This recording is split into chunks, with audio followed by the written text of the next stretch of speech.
নমস্কার সকল দর্শক বন্ধুকে আমার নমস্কার ও ভালোবাসা শ্রদ্ধা জানিয়ে আজকের একটি নতুন প্রতিবেদন নিয়ে এসেছি আপনাদের সামনে। তার আগে একটি কথা বলে রাখি, যদি আমার ব্যবহার বা কথাবার্তা বা আমার ভিডিও যদি ভালো লাগে, আমার এই পলিটিক্স টপিক চ্যানেলটি অতি অবশ্যই সাবস্ক্রাইব করে আমার পাশে থাকবেন। তো আজকের যে প্রতিবেদনটি নিয়ে এসেছি সেটা হচ্ছে আসন্ন বিধানসভার পরিসংখ্যানগত জেলা ভিত্তিক একটি ফলাফল। উত্তর 24 পরগনায় 33টি কেন্দ্রের ফলাফল আপনাদের সামনে নিয়ে এসেছি। এই 33টি বিধানসভারই আমরা ফলাফল কি হতে যাচ্ছে সেটা আপনাদের সামনে তুলে ধরছি।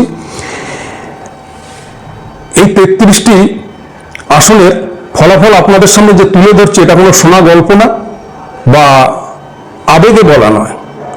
পুরো টোটাল উত্তর 24 পরগনা ঘুরে সেখানকার মানুষের সাথে কথা বলে, সেখানকার মানুষ কি চায়, সাধারণ মানুষ কি বলে, সেগুলো দেখে এবং পূর্বের যে ইলেকশন গেছে লোকসভা বিধানসভা তার একটা সমালোচনা করে সেই পরিবেশ ধরে ভোট কাটাকাটিতে কি হতে পারে, যতগুলো দল নির্বাচনে অংশগ্রহণ করবে, সেই আইএসএফ থেকে শুরু করে হুমায়ুনের দল থেকে শুরু করে বিজেপি থেকে, কংগ্রেস থেকে, সিপিআইএম থেকে, ফরওয়ার্ড ব্লক থেকে এবং তৃণমূল থেকে যতগুলো দল তারা এই বিধানসভায় অংশগ্রহণ করে একে অপরের বিরুদ্ধে লড়াই করবে, তাতে যা ভোট কাটাকাটির অঙ্ক হিসাবে যা দাঁড়াবে, সেই ফলের উপরে একটা আলোচনা ভিত্তিক এই পরিসংখ্যানটা আপনাদের সামনে নিয়ে এসেছি।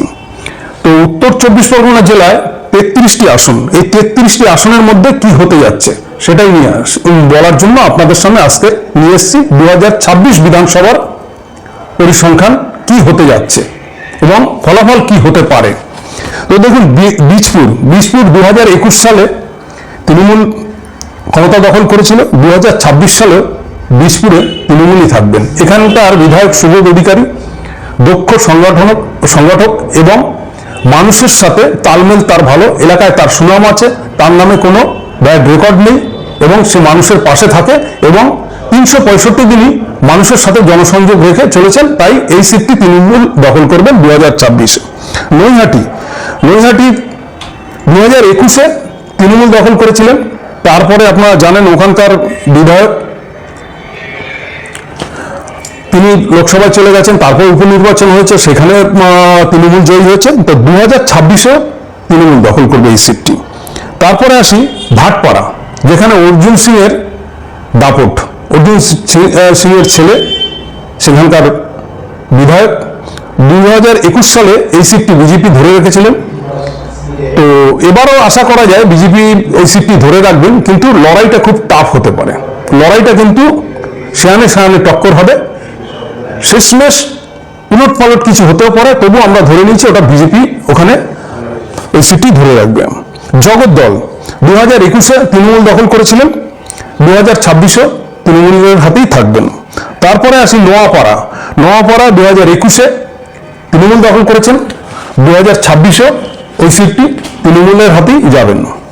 ব্যারাকপুর আসনে 2021 সালে তৃণমূল দখল করেছিলেন, 2026-এও তৃণমূল দখল করবেন, কিন্তু লড়াইটা কিন্তু টাফ হবে, অতি সহজ লড়াই হবে না, কিন্তু শেষ হাসিটা তৃণমূল হাসবেন।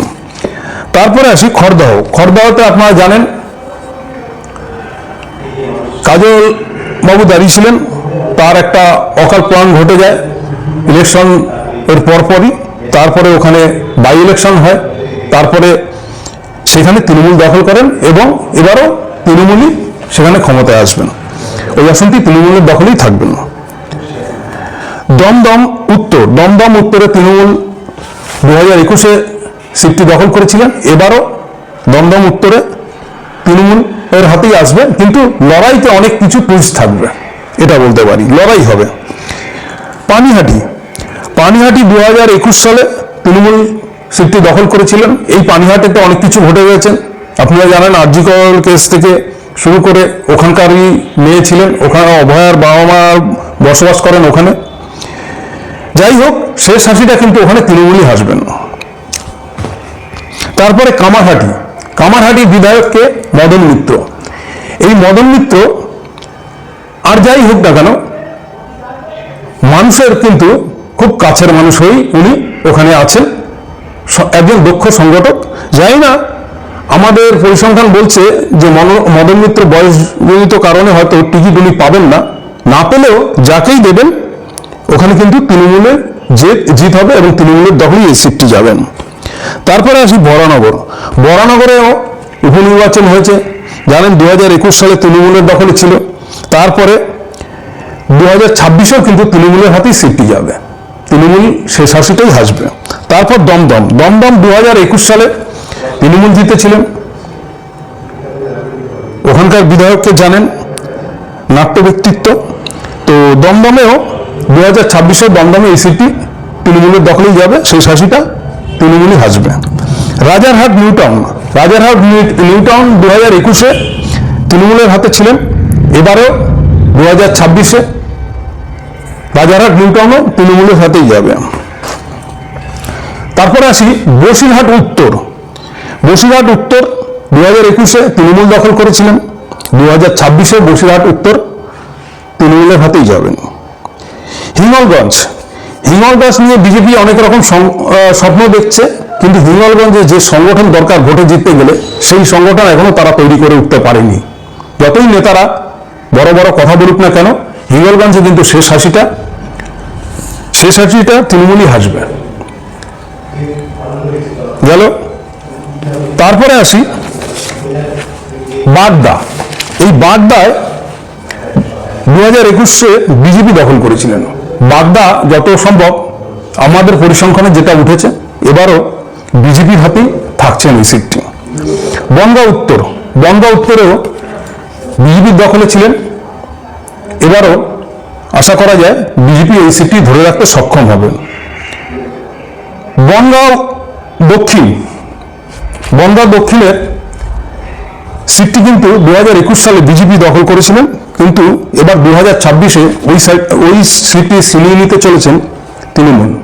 কারণ ওখানকার যিনি বিধায়ক তারও অনেক ক্লেম আছে, আর সে ততটা দক্ষ বিধায়ক না, আরো অনেক কিছু ব্যাপার রয়েছে। সেই ব্যাপার নিয়ে কেন জিততে পারবেন না, কি ব্যাপার সেই নিয়ে এখন আলোচনা করছি না, শুধু কার দখলে কেমনটা যেতে পারে সেটা নিয়ে। তো বনগাঁ দক্ষিণ এবার কিন্তু তৃণমূল দখল করবে। ওখানকার যে বিধায়ক প্রথমত এসআইআরে তার দিকে কিন্তু অনেক আঙ্গুল উঠেছে এবং তার অনেক ভাষণেও অনেক কিছু ঘটেছে, সেগুলো নিয়ে আমরা বলতে চাই না, এখন শুধু পরিসংখ্যানটা আমরা যেটা পেয়েছি সেই হিসাবটাই আপনাদের সামনে তুলে ধরছি। তাই বনগাঁ দক্ষিণ এবার কিন্তু তৃণমূল দখল করবে।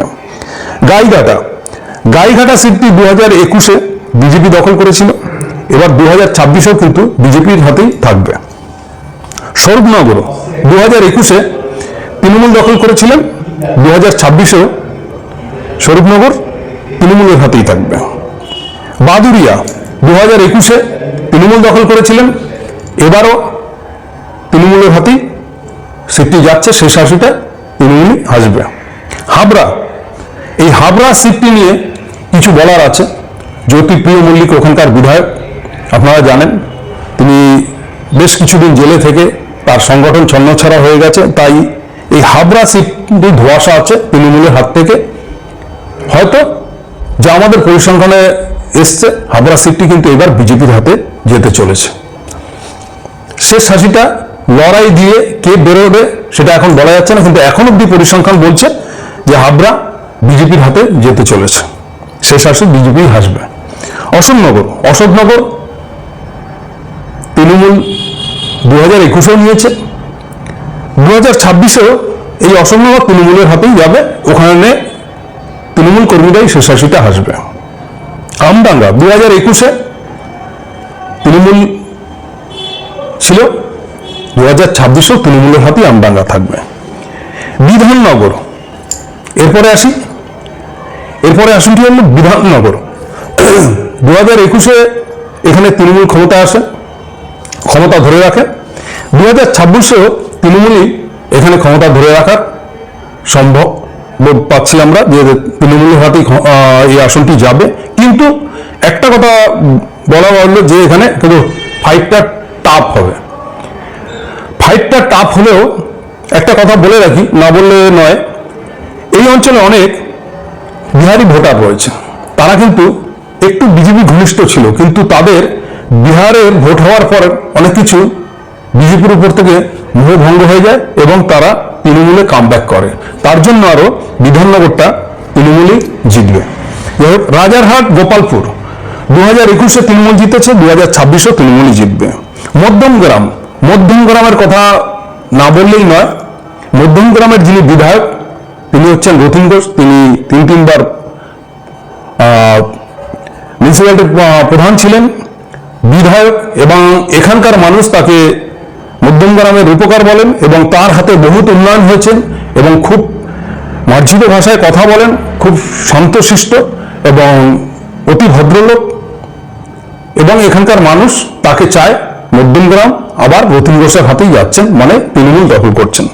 বারাসাত 2021-এ তৃণমূল দখল করে, কিন্তু এবারে বিধায়কের ততটা জনসম্মুখে না যাওয়া এবং সংগঠনে লিপ্ত না থাকা, এটা নিয়ে একটু মানুষের ক্ষোভ রয়েছে। সেটা তৃণমূল সুপ্রিমোর কাছেও খবর রয়েছে, কিন্তু যতদূর আমাদের কাছে খবর আছে বারাসাতে এবার প্রার্থী চেঞ্জ হচ্ছে। চিরঞ্জিত হয়তো এবার আর টিকিট পাবেন না, কিন্তু যাকেই দেবে আমাদের কাছে যা খবর আছে সে দক্ষ সংগঠক এবং একজন তৃণমূলের ঘনিষ্ঠ নেতা এবং অভিষেক ব্যানার্জির কাছের লোক। অতএব এই সিটটি আবার তৃণমূলের হাতেই যাচ্ছে বারাসাত, তাতে কোনো সন্দেহ নেই। দেগঙ্গা 2021-এ তৃণমূলের দখলে ছিল, এবারও তৃণমূলের দখলে থাকবে, তাতে কোনো রকম সন্দেহ নেই। হারোয়া 2021-এ তৃণমূলের হাতে ছিল, 2026-এও তৃণমূল থাকবে, কোনো রকম সন্দেহ নেই। মিনাখা 2021-এ তৃণমূল ছিল, এবারও তৃণমূলের হাতে হবে, এগুলো কোনো সন্দেহজনক কোনো ব্যাপারই নেই। সন্দেশখালী, এইবার আসি সব থেকে আকর্ষণ, যে উত্তর 24 পরগনা এই 33টা আসনের মধ্যে সব থেকে চর্চিত যে আসনটি, সেটা হলো এই সন্দেশখালী।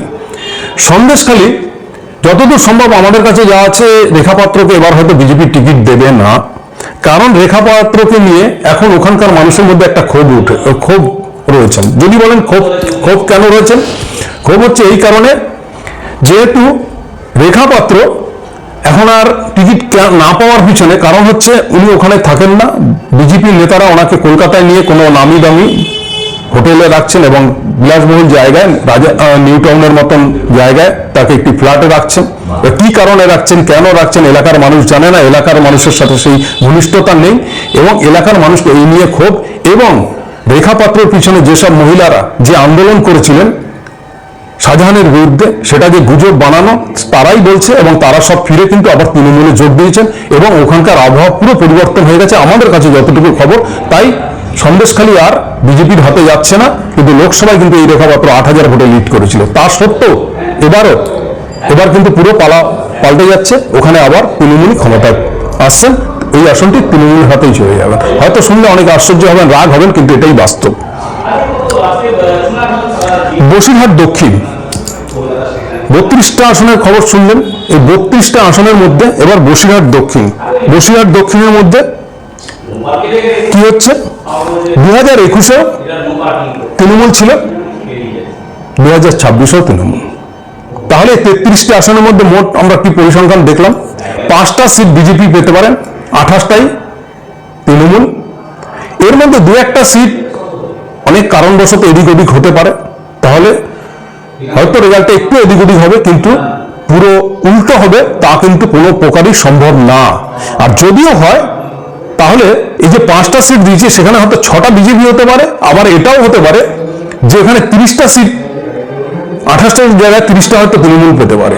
গল্পটা কিন্তু এরকম হবে, তার থেকে বেশি এদিক ওদিক হবে না, এটা আমাদের পরিসংখ্যান বলছে। এবং আমরা এলাকার প্রত্যেকটা ডোর টু ডোর ঘুরে যা দেখেছি, মানুষের সাথে কথা বলে যা পেয়েছি, সেটাই আপনাদের সামনে তুলে ধরলাম। যাক, এই পরিসংখ্যান বা আপনাদের সামনে তুলে ধরলাম। আপনাদের কেমন লাগে, আমাদের মতামতের সাথে আপনারা একমত কিনা বা দ্বিমত হলেও আপনারা কমেন্টের মাধ্যমে জানাবেন।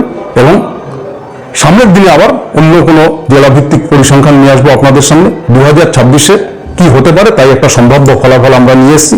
এবং ভাববেন না ঘরে বসে, বন্ধ ঘরে বসে আবেগে এইসব বানানো, বহু পরিশ্রম এবং বহু মানুষের সাথে কথা বলে এলাকায় ঘুরে দিনের পর দিন তারপরে এইসব সংগ্রহ করা তথ্যই আপনাদের সামনে তুলে ধরলাম। জানি না কেমন লাগবে আপনাদের কাছে, আপনারা কমেন্টের মাধ্যমে জানাবেন।